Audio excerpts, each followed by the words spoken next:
Welcome to the Octagon Channel. Today we're going to bring you news from the world of MMA, boxing, and WWE. And here we go. Results from the latest Bellator Road Tournament in Dubai. Charles Oliveira's possible next opponent. UFC heavyweight, superfight Theophim Lopez's new contract. Loss for Terrence Crawford's team. And now for more. On January 25th, the Coca-Cola Arena in Dubai, UAE, hosted the big PFL Champion Series Road to Dubai tournament. The main event of the evening was a lightweight title fight where undefeated champion Usman Nurmagomedov faced Ireland's Paul Hughes. The Russian picked up the win by a majority of the judges' votes. After winning by unanimous decision, Usman Nurmagomedov shared his thoughts on his win over Paul Hughes. To be honest, I underestimated this guy. That was my mistake. But I'm still undefeated in the undisputed Bellator lightweight champion. Paul's got solid wrestling and good takedown defense. He's tough and physically strong. I didn't think he'd be this strong. Bro, you're a beast. I've never taken as much damage as I did in this fight. My body is in a lot of pain. Paul, thanks for the fight. I think it'll take me to the next level. I think you'll be a better fighter too, thanks to this fight. Thanks a lot. I really respect you, bro, Nurmagomedov said. Irishman Paul Hughes gave his commentary after losing to the reigning Bellator lightweight champion. My corner was confident of winning, but when the scores were announced, they didn't seem right. We have to go over the fight again. But I don't want to make excuses. I just have to put more pressure on the gas. Next fight, that's how it's going to be. I know that we'll see him again. Well, I'm very disappointed with this loss, but I'm proud of my performance. I deserve another shot at this belt, said Hughes. Here's what the MMA community had to say about the fight between Nurmagomedov and Hughes. Conor McGregor, an awesome fight and performance. Easy win for Hughes, he dominated this fight. And Umar Nurmagomedov is exactly what it says on the can. A runner, a sprinter, a hustling fighter. The Nurmagomedovs are not fighters. They are the most non-fighting fighters of anyone in the world. Bilal Muhammad. Wow, what a fight. Amazing performance by both guys, but Usman won it. Jake Paul had this to say. Paul Hughes did what Conor McGregor couldn't. Congrats, kid. You won regardless of the result. Big props to both of them. Dustin Poirier. Paul Hughes is a true champion. Vadim Nemkov and Timothy Johnson were the co-main event of the evening, and Nemkov won by choke midway through the first round. This was his 18th victory.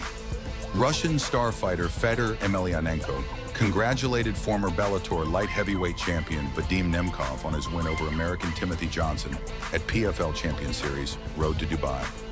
He wrote on social media, "Congrats to Vadim Nemkov on his win. What a confident, awesome fight. Vadim showed off his skills and professionalism again. I'm so glad he won so quickly."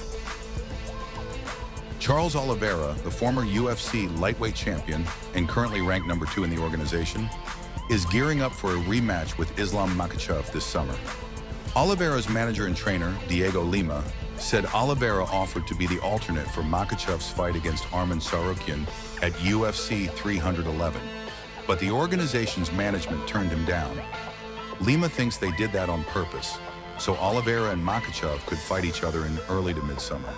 Dana White said that Arman would have to have another fight, and to organize a fight between Arman and Charles doesn't make sense. Makhachev is our next target. We realize that he is the champion, and our next step will depend on him. Oliveira lost to Makhachev in October 2022, and they were supposed to fight again in October 2023. But Oliveira had to withdraw due to an injury. Then a few months later, he lost to Arman Tsarukyan, who won the right to face the champion. Oliveira himself won a unanimous decision over Michael Chandler in his last fight to date, which took place on November 16. UFC lightweight number 1 ranked Russian Arman Tsarukyan spilled the beans on his refusal to rematch his compatriot Islam Makhachev at UFC 311. He said, "On Wednesday, I had an evening workout, and when I went to bed, I felt that my lower back hurt. I couldn't sleep. I don't know if I got maybe 30 minutes of sleep the whole night. My lower back was hurting really bad, and I skipped the morning workout. We decided to wait until the evening. I was fine at the press conference, but the weight race started and my back got stuck when I was working on the exercise bike. We called a doctor and they tried to help me. I had 2.7 pounds to lose and I wanted to finish everything in the morning, but I couldn't sleep again because my back was hurting so much. I couldn't even move. At 5 in the morning, I realized I couldn't make the weight because I couldn't move, Tsarukyan said on the Jackson podcast. A championship fight for the top heavyweight on the planet will be the main event at a tournament in June. Robin Carter of CBN News got some inside info. Jones and Tom Aspinall are set to go head-to-head in the main event of UFC 317, which is happening in Vegas during International Fight Week in June. UFC President Dana White previously said Jones's fight with Aspinall would take place in 2025, so it looks like an agreement is already in place, and they're just ironing out the details. Jones has won 2 heavyweight fights in 2 years, choking out Cyril Gane in a battle for the vacant championship belt and knocking out the UFC's most decorated heavyweight, former league champion Stipe Miocic. Aspinall has won 3 straight matches, knocking out Marcin Tybura, Sergey Pavlovich, and Curtis Blades. In his fight with Pavlovich, Tom won the UFC interim heavyweight title before defending it against Blades. Jones's fight with Aspinall is an MMA event that's as rare as a unicorn or a magic potion for eternal youth.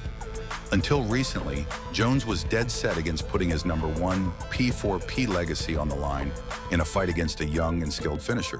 But recent news suggests that the UFC has managed to convince Jones to go all in, maybe by offering him the kind of fuck you money he's been asking for, around $30 million. Now picture the co-main event of UFC 317 being a BMF title fight between Max Holloway and Charles Oliveira, which they almost agreed to. Naoya Yenna, the reigning world featherweight champion, once again defended his titles by knocking out Korean boxer Yeojun Kim in the 4th round on January 24th in Tokyo. The Korean boxer, who replaced the injured WBO and IBF #1 Sam Goodman 2 weeks before the fight, couldn't handle the pressure of the champion. In the 4th round, he missed several big punches and ended up on the ring floor. The referee stopped the fight. Afterward, promoter Bob Arum told the audience that the Japanese boxer will fight next in the spring in the United States. In the other fight of the evening, 23-year-old Japanese welterweight Jin Sasaki beat his compatriot Shoki Sakai by unanimous decision and then challenged IBF welterweight champion Jaron Ennis. Sasaki is ranked 3rd in the IBF. The 1st and 2nd spots are vacant. And the Japanese boxer is ranked 9th in the Ring Magazine's welterweight rankings. WBO bantamweight champion Theophim Lopez has confirmed that Turki Al-Sheikh has offered him a 3-fight contract, and he's excited to start a new chapter of his career with the offer. According to the boxer, the first fight is planned for the summer. "I expect a very productive year," Lopez told reporters. "We have a 3-fight contract that is still in the works, but we're expecting great news soon. Our goal is to bring everything to fruition, and my team has done a great job. We've still got a lot to work on," Lopez added. "We're going to make the best of it. It's going to be a great year for me. I'm looking forward to the exciting fights we're working towards."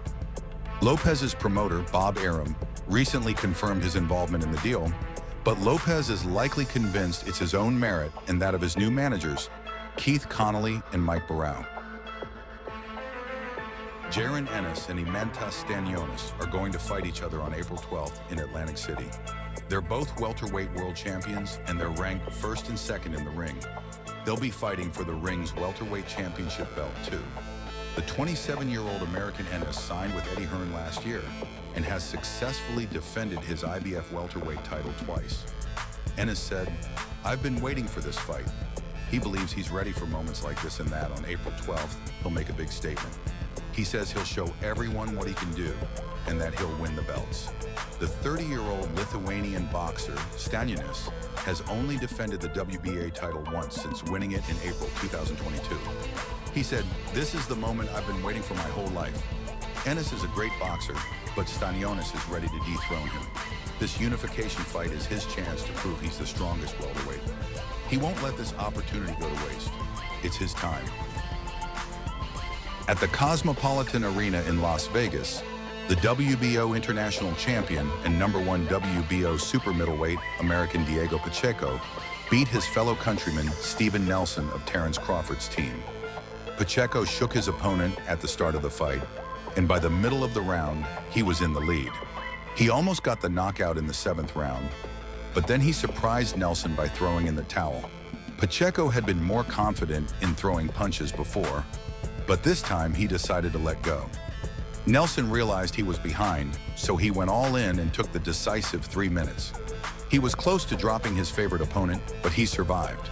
The judges gave him a score of 117 to 111 3 times, which means he won by a technical knockout. Pacheco UD 12. Saul Canelo Alvarez, the WBO, WBC, WBA Super, and the Ring middleweight champion from Mexico, has named 4 boxers he keeps an eye on. He told Ring magazine, "I like watching all the young, good boxers out there. I'm a fan of Alexander Usyk, Ryan Garcia, Theophim Lopez, and Gervonta Davis.